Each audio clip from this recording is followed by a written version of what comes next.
Rahul Gandhi Raebareli seat से चुनाव लड़ रहे हैं। केरल की वायनाड सीट से भी वो चुनाव लड़ रहे हैं। वहां वोटिंग हो चुकी है। राहुल गांधी ने इस बार तय किया था कि वो एक ही सीट से चुनाव लड़ेंगे और वो सीट वायनाड थी।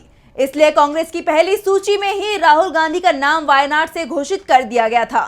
लेकिन यूपी कांग्रेस के नेता लगातार दबाव बना रहे थे कि राहुल गांधी को यहां से भी चुनाव लड़ना चाहिए। यूपी में अमेठी और रायबरेली ये दो सीटें गांधी परिवार का गढ़ मानी जाती हैं। ऐसे में कांग्रेस के नेता चाहते थे कि राहुल और प्रियंका गांधी दोनों ही इन सीटों से चुनाव लड़े, लेकिन कांग्रेस पार्टी फैसला नहीं ले पा रही थी। कांग्रेस नेताओं को इस बात का एहसास है कि राहुल गांधी अगर कोई फैसला एक बार ले लेते हैं तो फिर उस पर डटे रहते हैं, आसानी से अपने फैसले को पलटते नहीं हैं। ऐसे में राहुल को दूसरी सीट से चुनाव लड़ाने के लिए मल्लिकार्जुन खड़गे और सोनिया गांधी दोनों ने ही दबाव डाला, लेकिन बात बनती नहीं दिखाई दे रही थी कि तभी इस पूरे मामले में सपा चीफ अखिलेश यादव की भी एंट्री हो गई।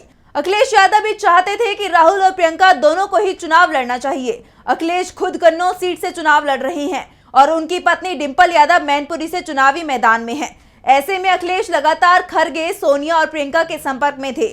तीनों के साथ अखिलेश ने कई बार फोन पर बातचीत की। अपनी बातचीत में अखिलेश ने कहा कि अगर राहुल और प्रियंका में से कोई भी यूपी से चुनाव नहीं लड़ता है तो 25 साल के इतिहास में ऐसा पहली बार होगा कि गांधी परिवार चुनाव से बाहर दिखाई देगा और ये स्थिति कांग्रेस के साथ इंडिया गठबंधन के लिए भी अच्छी नहीं मानी जाएगी।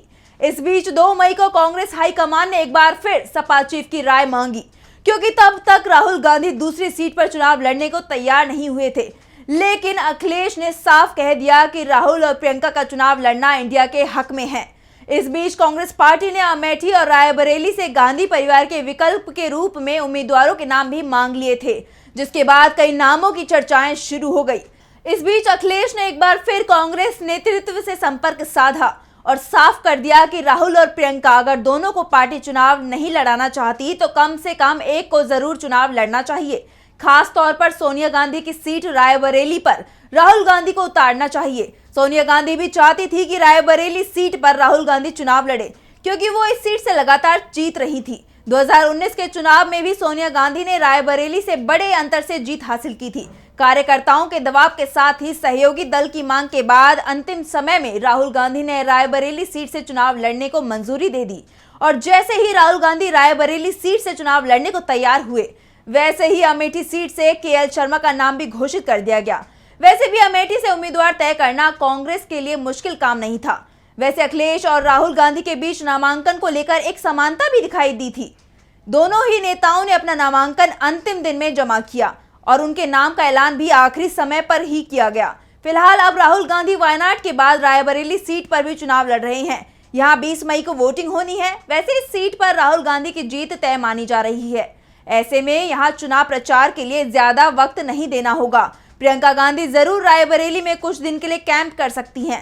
कांग्रेस रायबरेली को अपने लिए काफी सुरक्षित सीट मान के चल रही है और बीजेपी नेताओं के बयान भी बता रहे हैं कि राहुल गांधी के खिलाफ रायबरेली में उसके पास कोई दूसरा मजबूत चेहरा नहीं है। इसलिए 2019 में सोनिया गांधी से 1.5 लाख से भी ज्यादा वोटों से हारे दिनेश सिंह पर ही बीजेपी ने एक बार फिर दांव लगाया है।